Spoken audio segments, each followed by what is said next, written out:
Hello and welcome साथियों, कैसे हैं? आशा करते हैं भैया सब लोग ठीक ही होंगे और आप लोग का स्टडी भी ठीक ठाक चल ही रहा होगा। चलिए फटाफट शुरू करते हैं। आज हम लोग पढ़ने वाले हैं टेंस का पार्ट नंबर 2। तो टेंस का पार्ट 1 हमने कंप्लीट कर लिया है। आपने नहीं देखा है तो पहले जाकर के उसे देख लिया ना। तो भैया थोड़ा सा रिवाइज करा देते हैं हमने जो है पार्ट 1 में क्या क्या आपको पढ़ाया है ना। तो हमने बताया है टेंस के बारे में। टेंस जो है बेसिकली दो प्रकार से मिलकर के बनते हैं। रिवाइज कराते हैं अच्छे तरीके से। इसने हमने आपको बता रखा है कि टेंस में जो कि दो पार्ट, एक एक्शन होता है और एक टाइम होता है, राइट। टाइम प्लस एक्शन मिला के क्या बनता है? टेंस। टाइम के अंतर्गत में हम लोग पढ़ते हैं 3, प्रेजेंट, पास्ट, फ्यूचर। और एक्शन के अंतर्गत में हम लोग पढ़ते हैं 4। इसमें से indefinite, continuous, perfect, perfect continuous. तो प्रेजेंट, पास्ट, फ्यूचर टाइम हो गया। इंडेफिनिट, कंटिन्यूअस, परफेक्ट और परफेक्ट कंटिन्यूअस एक्शन हो गया, राइट। इन सबको मिलाकर के क्या बनता है हमारा? टेंस। चलिए पार्ट नंबर 2 हम लोग शुरुआत करते हैं। तो आज हम लोग पढ़ेंगे प्रेजेंट इंडेफिनिट टेंस को। इसका बेसिक से कंसेप्ट क्लियर करते हुए चलेंगे। एक एक चीज आपके दिमाग में सेट हो जाएगा। बस आपको क्या करना है? ध्यान से आपको सुनना है, राइट। तो चलिए सबसे पहले हम लोग समझते हैं कि सर प्रेजेंट इंडेफिनिट टेंस होता क्या है ना। तो ये प्रेजेंट इंडेफिनिट टेंस का मतलब होता है, आप इसके नाम में ही देख पा रहे हैं इंडेफिनिट। इनडेफिनेट मतलब होता है अनिश्चित। समझ पाए? फिर से आपको बताते हैं। इनडेफिनेट का मतलब होता है अनिश्चित, जिसका कोई निश्चित टाइम ना हो। अब देखो टाइम अभी नहीं बोले हैं, अभी सिर्फ अनिश्चित बोले हैं। अब आप प्रश्न करेंगे कि सर अनिश्चित यानी कि किसका निश्चित नहीं है? तो इसमें आपका टाइम के बारे में बताएगा कि टाइम इसमें निश्चित नहीं होता है। फिर से रिवाइज कराते हैं। इनडेफिनेट में जो है कि आप पहले आपको क्या बताया था कि जैसे टेंस टाइम प्लस एक्शन मिलकर के बनता है, तो टेंस के अंतर्गत में टाइम और एक्शन दोनों को ही तो पढ़ेंगे। तो इंडेफिनिट में क्या होता है कि आप जो है एक्शन को देखेंगे, एक्शन आपको मिलेगा, काम होता हुआ पता चलेगा, काम होता हुआ नजर आएगा, लेकिन आपको टाइम का कोई पता नहीं चलेगा। आपको होगा कि सर कुछ समझ में नहीं आ रहा है। चलिए थोड़ा सा फिर इसको थोड़ा सा और बेसिक में समझाने का प्रयास करते हैं। थोड़ा सा और ध्यान से समझिएगा। जैसे कोई हम एग्जाम्पल लेते हैं कि जैसे हम एक सेंटेंस लेते हैं कि वह किताब पढ़ता है, राइट। वह किताब पढ़ता है, ही रीड्स अ बुक। इसका मतलब क्या हुआ कि वह किताब पढ़ता है, तो किताब पढ़ने का काम तो कर रहा है, लेकिन कब पढ़ता है इसका कोई टाइम ड्यूरेशन हमारे पास नहीं है। इसका टाइम निश्चित नहीं है। हमें कोई मालूम है कब किताब पढ़ता है? आप बोलेंगे सर नहीं। हाँ, इतना मालूम है कि वो किताब पढ़ता है ना। मैं बोलूं कि मैं आम खाता हूं, आई ईट मैंगो, आई ईट मैंगो, मैं आम खाता हूं। क्या आप हमें बता पाएंगे कि सर हम आम कब खाते हैं? है ना, नहीं बता पाएंगे। क्यों? क्योंकि इसका कोई टाइम नहीं पता है आपको। सिर्फ आपको ये मालूम है कि सर आम खाने का काम हो रहा है, यहाँ पे एक्शन हो रहा है, लेकिन कब हो रहा है इसकी कोई गारंटी या कोई टाइम हमें नहीं पता है, राइट। हम बोलेंगे कि यू गो टू स्कूल, तुम स्कूल जाते हो, है ना।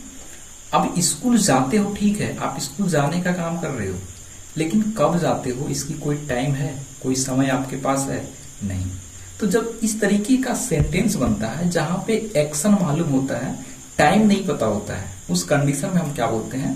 Present indefinite tense. I hope आपको समझ में आया होगा कि सर प्रेजेंट इंडेफिनिट टेंस क्या होती है, राइट। अब हम लोग समझते हैं कि सर इसका स्ट्रक्चर क्या होता है, इसको हम लोग बनाते कैसे हैं, और अगर बनाया हुआ सेंटेंस मिला तो हम इसका आइडेंटिफाई कैसे करते हैं, यानी कि पहचान कैसे करते हैं, है ना।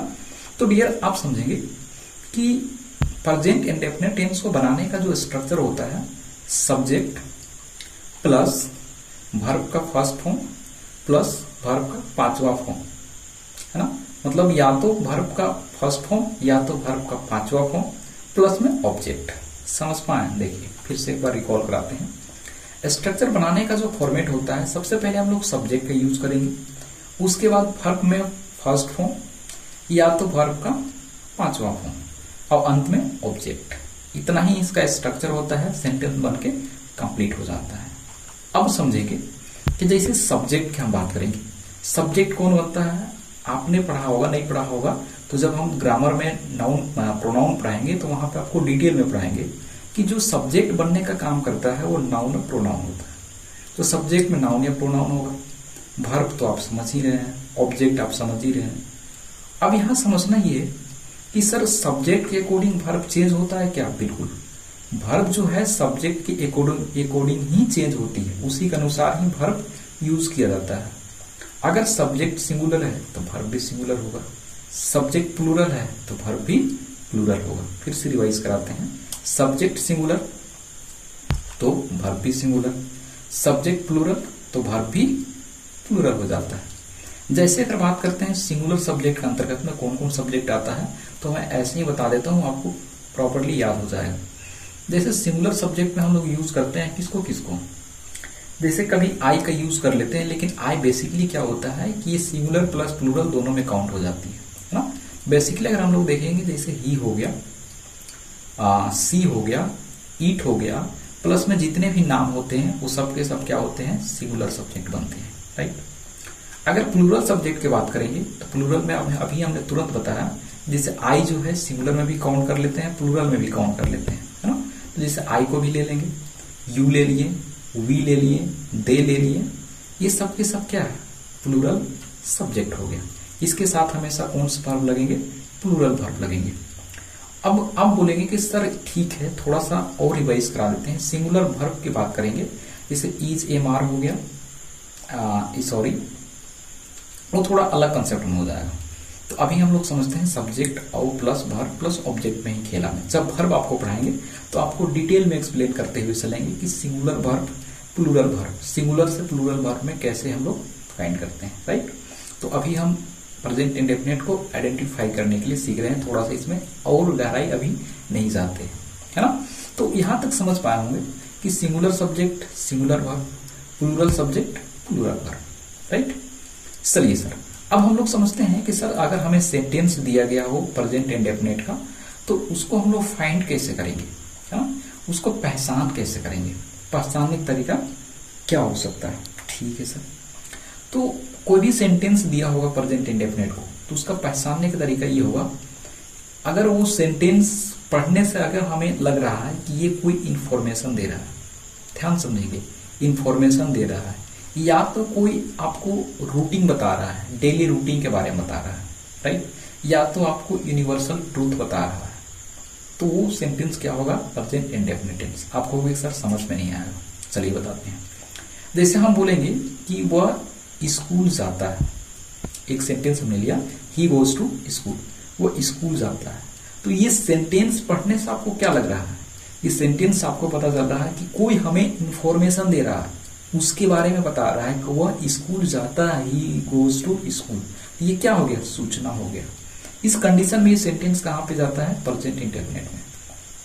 फिर से सुनेंगे, अगर कोई व्यक्ति का डेली रूटीन पता चल रहा है, जैसे हम बोलेंगे हम प्रतिदिन जो है, हम प्रतिदिन व्यायाम करते हैं, या बोलेंगे हम प्रतिदिन मार्केट जाते हैं, है ना, एवरीडे बाजार जाते हैं, है ना। तो ये क्या हो गया, एक रूटीन हो गया आपके लिए। तो इस सेंटेंस में आपको रूटीन का पता चल रहा है, तो ये भी सेंटेंस कहां जाएगा, प्रेजेंट इंडेफिनिट टेंस में। समझ पाए। फिर से एक बार और बताते हैं, एक एग्जांपल और ले लेते हैं।